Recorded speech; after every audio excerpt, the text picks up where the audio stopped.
Sejumlah partai saling menjajaki untuk mengakali aturan presidential threshold agar bisa mengusung capres sendiri dalam pemilu 2024. Bahkan sudah ada yang membentuk koalisi sejak jauh-jauh hari. Pemilihan presiden masih 2 tahun lagi. Namun hawa panasnya sudah terasa akhir-akhir ini. Sejumlah pimpinan partai politik juga sudah saling lirik. Bahkan sudah ada yang sampai membentuk koalisi, meski belum berani mengumumkan nama calon presiden jagoannya. Namun, mengusung calon presiden bukanlah perkara mudah. Ada aturan yang membatasinya. Salah satunya adalah presidensial threshold, atau ambang batas suara yang harus diperoleh partai politik dalam pemilu untuk dapat mengajukan calon presiden.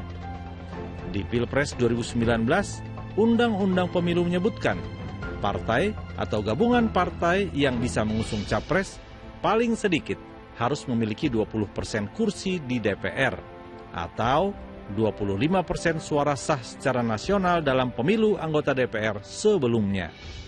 Jadi, jika dikalkulasi, 20% dari 575 kursi akan menghasilkan 115 kursi. Artinya, partai politik atau gabungan parpol paling tidak harus memiliki 115 kursi jika ingin mengusung capres dan cawapres sendiri. Sejauh ini, baru Partai Golkar, Partai Amanat Nasional, dan Partai Persatuan Pembangunan yang membentuk Koalisi Indonesia Bersatu. Meski mengaku mempunyai misi yang sama, koalisi ini belum berani menyebut calon presiden yang akan diusungnya. Padahal, jika merujuk hasil pemilu sebelumnya, ketiga partai ini memiliki 148 kursi di DPR. Kami bertiga, Partai Golkar, Partai Amanat Nasional, dan Partai Persatuan Pembangunan menandatangani kerjasama. Dan kerjasama ini adalah Koalisi Indonesia Bersatu. Yang teranyar adalah pengakuan petinggi Partai Kebangkitan Bangsa dan Partai Keadilan Sejahtera yang siap berkoalisi di pemilu 2024. Namun, kedua partai ini belum bisa mengusung capres karena jumlah kursi di DPR yang mereka punya baru 108 kursi. Untuk itu, mereka membuka kesempatan partai lain jika ingin bergabung. Kalau PKB dan PKS bergerak bersatu, tadi saya katakan, dengan kelebihan PKS dan kelebihan PKB, mengisi dari sisi kekurangan dan kelebihannya, ini akan menjadi sebuah perhatian para calon presiden. Ya. Nah, yang selanjutnya, kawan-kawan sekalian, PKB PKS partai yang lahir di reformasi. Ini dua partai yang religius dan nasionalis. Kalau PKS dan PKB duduk, politik identitas hilang. Pembelahan hilang. Polarisasi hilang, kadrun cebong-cebongan hilang.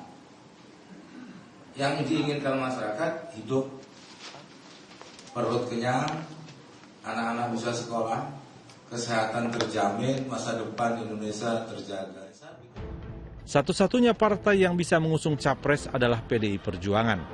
Dengan 128 kursi di DPR, PDI Perjuangan tidak perlu berkoalisi untuk memajukan kadernya lagi sebagai orang nomor 1 di negeri ini. Dua nama kader PDI Perjuangan yang sering disebut sebagai capres adalah Puan Maharani dan Ganjar Pranowo. Bahkan nama Ganjar berulang kali masuk 3 besar sebagai capres di sejumlah lembaga survei bersaing dengan Prabowo Subianto dan Anies Baswedan. Lalu, bagaimana dengan Gerindra, pemilik 78 kursi di DPR yang dalam pemilu sebelumnya mengusung ketua umumnya Prabowo Subianto sebagai capres? Bisa jadi Prabowo akan kembali diusung pada Pilpres 2024 atau mereka berkoalisi dengan partai lain seperti PDI Perjuangan. Saat Hari Raya Idul Fitri, Prabowo melakukan silaturahmi ke sejumlah pihak, mulai dari pengasuh pondok pesantren di sejumlah daerah hingga menemui Presiden Joko Widodo di Istana Negara Yogyakarta. Prabowo juga mendatangi kediaman Ketua Umum PDI Perjuangan Megawati Soekarno Putri. Yang terbaru, Prabowo juga sempat bertemu dengan Ketua Umum Partai Nasdem, Surya Paloh.